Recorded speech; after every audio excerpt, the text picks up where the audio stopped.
মৰমৰ ছাত্ৰ-ছাত্ৰীসকল বিজ্ঞান প্ৰতিভাসন্ধানী পৰীক্ষা 2025 চনৰ বাবে গণিতৰ কিছুমান আৰ্হি প্ৰশ্ন তোমালোকৰ লগত আলোচনা কৰিম।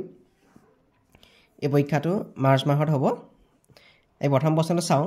তিনিটা অংকযুক্ত মুঠ সংখ্যা অপশ্যন দিয়া আছে 100টা 999টা 900টা 111টা। আমাক কৈছে তিনিটা অংকযুক্ত মুঠ সংখ্যা। আমি যদি চাওঁ তিনিটা অংকযুক্ত সংখ্যা 1ৰ পৰা 999 লৈকে 1ৰ পৰা 999 লৈকে 999টা সংখ্যা আছে। তাৰ ভিতৰত আমি চাওঁ 1ৰ পৰা 99 লৈকে এইকেইটা আমি তিনিটা অংকযুক্ত সংখ্যা নহয়। 1ৰ পৰা 99 লৈকে কিমানটা সংখ্যা আছে? 99টা সংখ্যা আছে। যদি আমি এইকেইটা বিয়োগ কৰি দিওঁ 1ৰ পৰা 999 লৈকে 999টা সংখ্যা আছে আৰু 1ৰ পৰা 99 লৈকে এইখিনি তিনিটা অংকযুক্ত সংখ্যা নহয়, গতিকে আমি এইখিনি বিয়োগ কৰি দিম। 999 পৰা 99 পৰা আমি 99 বিয়োগ কৰিলে কিমান পাম? আমি 900। তিনিটা অংকযুক্ত মুঠ সংখ্যা তেতিয়াহ'লে কিমানটা হ'ব? 900টা হ'ব। গতিকে ইয়াৰ শুদ্ধ অপশ্যনটো হ'ব অপশ্যন চি।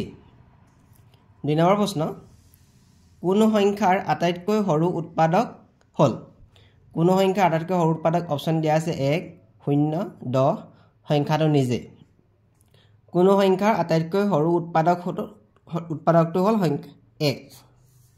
যদি কয় আটাইতকৈ ডাঙৰ উৎপাদকটো কোৱা হেঁতেন সংখ্যাটো নিজে হ'লহেঁতেন। 3 নম্বৰ প্ৰশ্ন চাওঁ। 2 সকলোবোৰ গুণিত অপশ্যন দিয়া আছে যুগ্ম, অযুগ্ম, মৌলিক, এটাও নহয়। আমি যদি 2 গুণিতকবোৰ জানো 2 × 2, 2 × 2 = 4, 2 × 3 = 6, 2 × 4 = 8, 2 × 5 = 10 এনেকৈ গৈ থাকিব।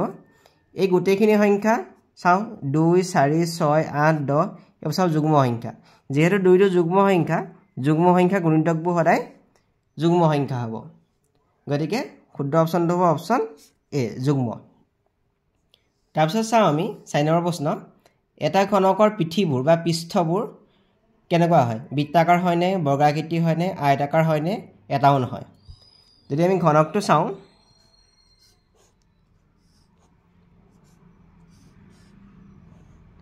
যদি আমি এইটো পিঠিয়ে চাইছোঁ এই পিঠিটো কেনেকুৱা হ'ব? আমাৰ বৰ্গাকৃতি হ'ব। গতিকে শুদ্ধটো হ'ব অপশ্যন বি। যদি আমাক ক'লেহেঁতেন আয়তীয় ঘনক বুলি কোৱাহেঁতেন তাৰ পিঠিবোৰ বা পৃষ্ঠবোৰ আয়তাকৃতি হ'লহেঁতেন। 5 নম্বৰ প্ৰশ্ন, তলৰ কোনটো দৈৰ্ঘ্য এটা বৰ্গৰ পৰিসীমা নহয়? ইয়াত অপশ্যন দিয়া আছে 40, 64, 60, 85। আমি জানো যে বৰ্গৰ পৰিসীমা সমান 4 পূৰণ এটা বাহুৰ দিশ। তাৰমানে বৰ্গৰ আটাইকেইটা বাহু সমান। এতিয়া প্ৰথমটো চাওঁ 40টো যদি 4 লগত 10 পূৰণ কৰোঁ আমাৰ কিমান হ'ব? 40 হ'ব। তাৰমানে প্ৰতিটো বাহু যদি 10 10 হৈ যায় এইটো 40টো এটা বৰ্গটোৰ পৰিসীমা হ'ব পাৰে। তাৰপিছত চাওঁ 64, 4 লগত যদি আমি 16 পূৰণ কৰোঁ আমাৰ হ'ব 64। তাৰমানে প্ৰতিটো বাহু যদি 16 চেণ্টিমিটাৰ হয় 64 চেণ্টিমিটাৰটো এটা 64টো এটা বৰ্গৰ পৰিসীমা হ'ব পাৰে। তাৰপিছত চাওঁ 60টো 4 পূৰণ 15 পূৰণ কৰিলে আমাৰ 60 পাম। তাৰমানে প্ৰতিটো বাহু যদি 15 হৈ যায় তেতিয়াহ'লে আমি বৰ্গটোৰ পৰিসীমা 60 হ'ব পাৰে।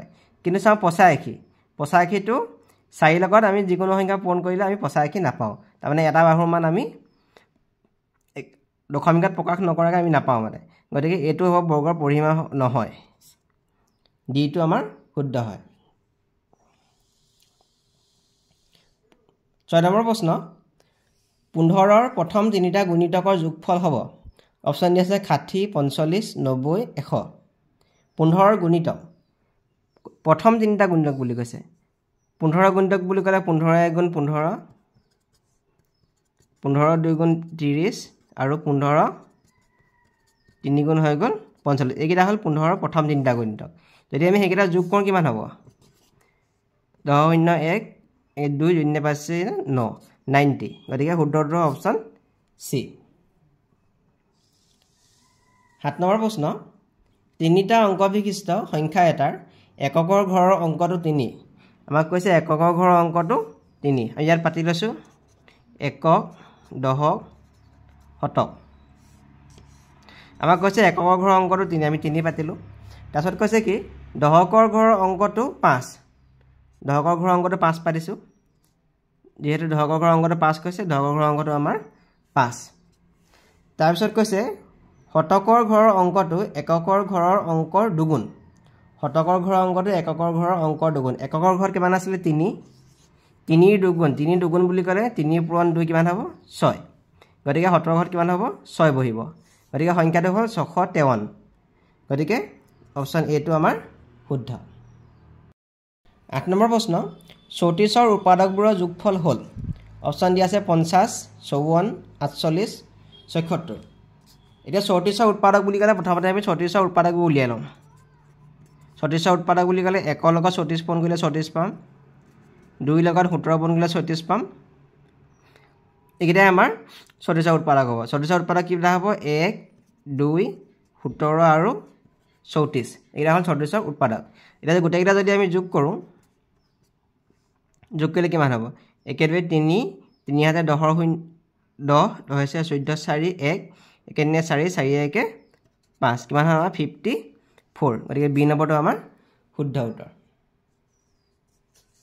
9 নম্বৰ প্ৰশ্ন এইটো এটা হাজুন দিয়া আছে ইয়াত হাজুনটো আমাক চাবলৈ কৈছে এই খালী ঘৰটোত কিটো বহিব সুধিছে ইয়াত আছে 10 11 13 16 20 খালী ঘৰত কোনটো সংখ্যা বহিব ইয়াত অপচন দিয়া আছে 32 24 25 আৰু 28 আমি ইয়াত চাওঁ প্ৰথমতে আছে 10 10ৰ পিছত 11 আছে তাৰমানে ইয়াত কিমান যোগ হৈছে 1 যোগ হৈছে 10ৰ লগত 1 যোগ হৈ কিমান হৈছে 11 পিছতো চাওঁ 13 আছে তাৰমানে 11ৰ লগত 2 যোগ হৈ 13 হৈছে তাৰপিছত হৈছে 16 13ৰ লগত 3 যোগ হৈ 16 হৈছে তাৰপিছত আছে 16ৰ পিছত 20 আছে তাৰমানে ইয়াৰ লগত 4 যোগ হৈ 20 আছে 16ৰ লগত 4 যোগ হৈ কিমান হৈছে 20 এতিয়া আমি চাওঁ 1 যোগ হৈছে 2 যোগ হৈছে 3 যোগ হৈছে 4 যোগ হৈছে ইয়াত কিমান যোগ হ'ব তেতিয়াহ'লে 5 যোগ হ'ব 20ৰ লগত 5 যোগ কৰিলে কিমান হ'ব তেতিয়াহ'লে 25 গতিকে খালী ঘৰত কোনটো সংখ্যা বহিব আমাৰ শুদ্ধ অপচনটো হ'ব তেতিয়াহ'লে 25 হ'ব ইয়াৰ শুদ্ধটো হয় অপচন চি আছে 10 নম্বৰ প্ৰশ্ন এটা চাইকেলৰ চকাত ধৰা হ'ল 12ডাল স্পক আছে ওচৰা ওচৰিকৈ থকা দুডাল স্পকৰ মাজৰ কোনটো হ'ব অপচন দিয়া আছে 36 ডিগ্ৰী 45 ডিগ্ৰী 30 ডিগ্ৰী আৰু 40 ডিগ্ৰী চাইকেলৰ চকাটো কেনেকুৱা হ'ব বৃত্তাকাৰ হ'ব চাইকেলৰ চকাটো আমি আঁকি লৈছোঁ ইয়াত 12ডাল স্পক আছে বুলি কৈছে আমি যদি চাওঁ এনেকৈ ইয়াত মই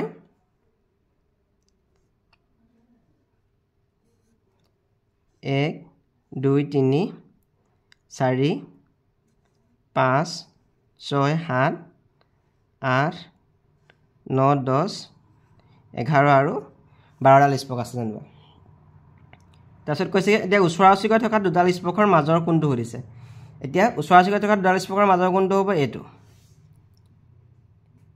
এতিয়া কি হ'ব আমি যদি চাওঁ যদি আমি এইটো চাওঁ এইটো ইংৰাজী এল আখৰ আকৌ মই বৃত্তটো আঁকি লৈছোঁ এইটো হ'ল ইংৰাজী এল আখৰ যদি ইংৰাজী এল আখৰটো হয় ইংৰাজী এল আখৰটো হ'লে মাজৰ কোণটো কিমান ডিগ্ৰী হয় 90 ডিগ্ৰী হয় তাৰমানে এই আখৰ কোণটো আমাৰ কিমান ডিগ্ৰী হ'ব 90 ডিগ্ৰী এতিয়া চাওঁ 90 ডিগ্ৰী কোণটোতে 3 ভাগ হৈ আছে এইটো 1 ভাগ 2 ভাগ 3 ভাগ 90 ডিগ্ৰী 3 ভাগ হৈ আছে তাৰমানে প্ৰতিটো কোণ সমান তাৰমানে কিমান ডিগ্ৰী হ'ব 90 টো 3 ভাগ কৰিলে কিমান হ'ব 30 ডিগ্ৰী হ'ব তাৰমানে ওচৰা ওচৰিকৈ থকা এই কোণটোৰ মান কিমান হ'ব 30 ডিগ্ৰী এই এইটো ওচৰা ওচৰিকৈ থকা কোণ এইটো 30 ডিগ্ৰী হ'ব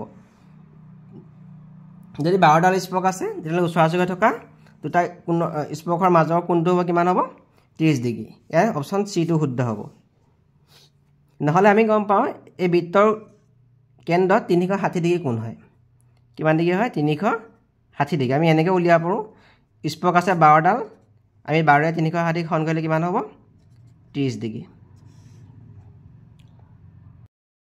11 নম্বৰ প্ৰশ্ন তিনিটা অংকৰে গঠিত আটাইতকৈ সৰু সংখ্যাটোৰ লগত কিমান যোগ কৰিলে চাৰিটা অংকৰে গঠিত আটাইতকৈ সৰু সংখ্যাটো পাম তিনিটা অংকৰে গঠিত আটাইতকৈ সৰু সংখ্যাটো হৈ গ'ল 100 আৰু চাৰিটা অংকৰে গঠিত আটাইতকৈ সৰু সংখ্যাটো হৈ গ'ল 1000 100 লগত আমি কিমান যোগ কৰিলে 1000 পাম তাৰমানে 100 লগত আমি 900 যোগ কৰিলে আমি কিমান পাম 1000 পাম গতিকে শুদ্ধ উত্তৰটো হ'ব অপচন ডি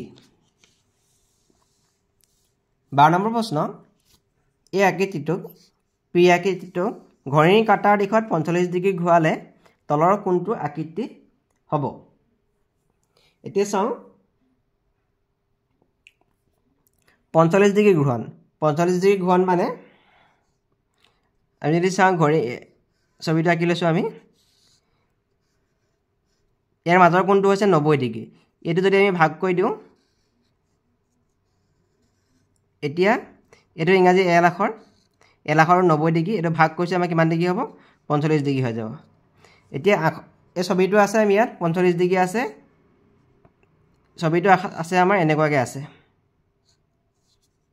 এইটো ছবি আছে আমি যদি ইয়াত পি আখৰ এনেকৈ বুলি ভাবোঁ এই ছবিটো আছে এইটো ঘড়ীৰ কাঁটাৰ দিশত ঘূৰালে মানে ছবিটো ইয়ালৈ আহিব তালৈ আহিলে ছবিটো কেনেকুৱা হৈ যাব এইটো যদি ঘূৰোঁ আমি ঘূৰাই দিওঁ 45 ডিগ্ৰী ঘূৰাই দিওঁ এই ছবিটো হৈ যাব এনেকুৱা এইটো আকৃতি হৈ যাব তাৰমানে অপচন ডিটো ইয়াত শুদ্ধ